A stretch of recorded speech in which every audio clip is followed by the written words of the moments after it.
Okay မင်္ဂလာပါကျွန်တော်တို့ serious computer ကနေပြန်လည်ကြိုဆိုပါရစေဟိုကျွန်တော်သင်ခန်းစာမှာ variable name identifier name တွေ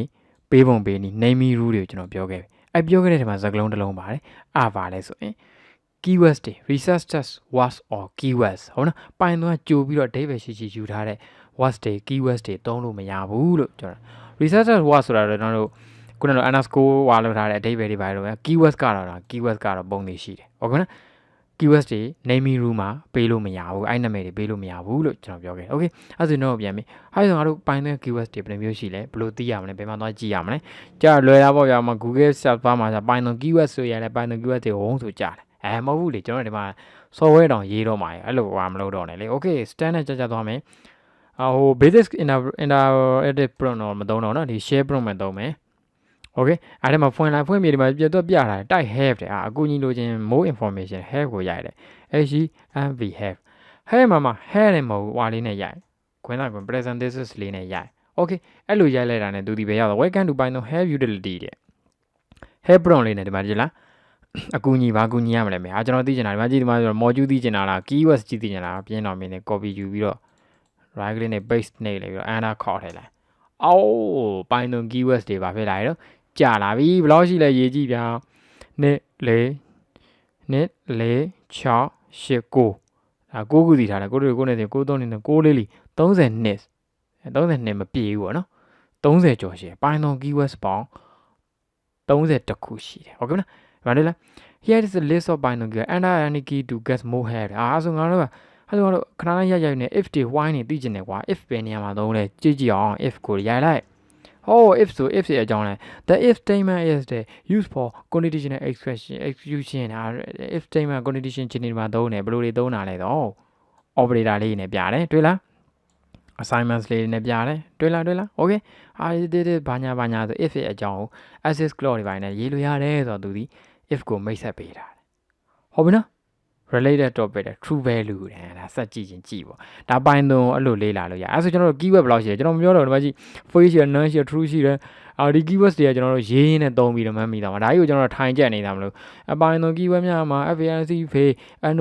none အဲ့လိုသွားလို့ရမလို့ဘူးဗျာကျွန်တော်ကလေးလည်းမဟုတ်တော့ okay မနော်ကလေးလည်းအခုကိုရကျွန်တော်တို့ကလေးတွေလည်းနားထောင်လက်ကားတော့တာပါကလေးကြက်တိုင်းလည်းမတော့ကြက်ဖို့မလိုဘူးပြရေးရင်းနဲ့အကုန်ပါလို့သွားမလဲမှတ်မိသွားတယ်โอเคမလားဆိုရင်တို့ keywords ကိုနားလဲသွားပြီဟုတ်လားအဲ့ကျွန်တော်တို့ဟောတာသုံးမျိုးနားလဲသွားရ keywords variable identifier okay မလား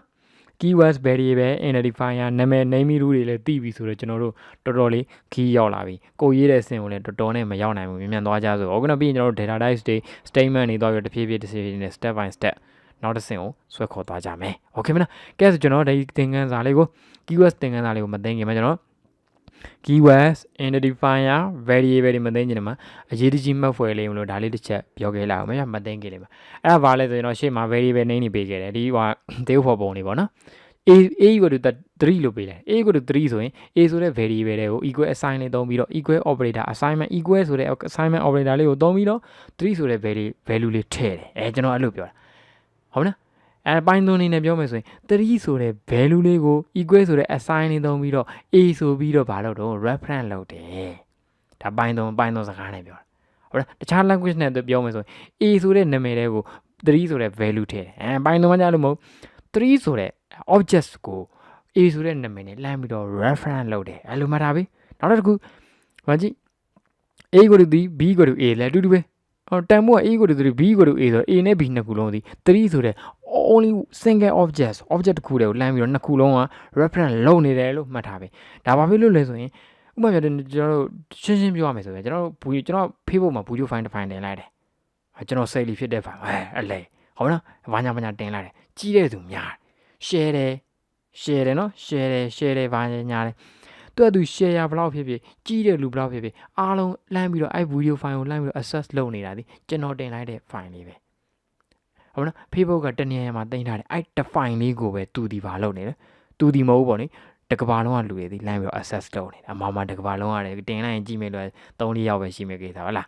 အဲ့ဒီကြည့်နေတဲ့3-4ယောက်ကဘာလုပ်နေတော့လှမ်းပြီးတော့ access လုပ်နေတယ် okay မလားအဲ့ဒါဒီကျွန်တော်တို့ကဒီ date ပဲလေးပဲsingle object ကို name or variable name တွေအကုန်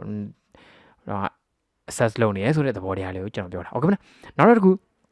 A ကိုတူ B ကိုတူ A မမှန်နဲ့ဟုတ်တယ် A ကိုတူ3 A က3 B ကA ကတူတန်မိုး3ကို A က level တက်ပြီးတော့ B ကိုတူ A ဆို B ကလည်း A ကိုလှမ်းပြီးတော့ access လုပ်နေဆို B ဒီ3ကိုဘာလုပ်နေလဲလှမ်းပြီးတော့ access reference လုပ်နေတယ် access ဆိုတော့ reference လို့ညားသွားမယ်တော့ reference လို့မှတ်ပြီဟုတ်နော်ဩဝါဒတွေတူညီတော့အောင်လေဒါပေမဲ့သဘောတရားတွေကတော့အတူတူ reference လှမ်းပြီးတော့ကိုးကားနေတယ်လှမ်းပြီးတော့အာယုံပြုတ်နေတယ်ဟုတ်ကဲ့နော်အာယုံတွေရနေတယ်ဟုတ်ပြီနော်ပြီးတော့ A ကပြန်ပြောင်းတာ A ကိုတူ span ဆိုတော့ A က object ပြောင်းတာ A ဒီပဲကိုလှမ်းပြီးတော့ span လိုက်အဲ့လိုလေးလေ object တွေပါတော့လှည့်ပြီးတော့တုံးလို့ရတယ်ဆိုတာလေးကိုမှတ်ပြီအဓိကက value object value ကို variable name နေပါတော့လှမ်းပြီးတော့ reference လုပ်တယ်ဆိုပြီးတော့ပိုင်းသုံးကိုလေ့လာမယ်ဆိုရင်အခြေခံကြအချက်လေးကိုမှတ်ထားပေးခဲ့ပါဗျာ okay ဒီသင်ခန်းစာလေးတော့တော်တော်လေးနဲ့သွားတယ်ဗျာနော် okay thank you ဗျာ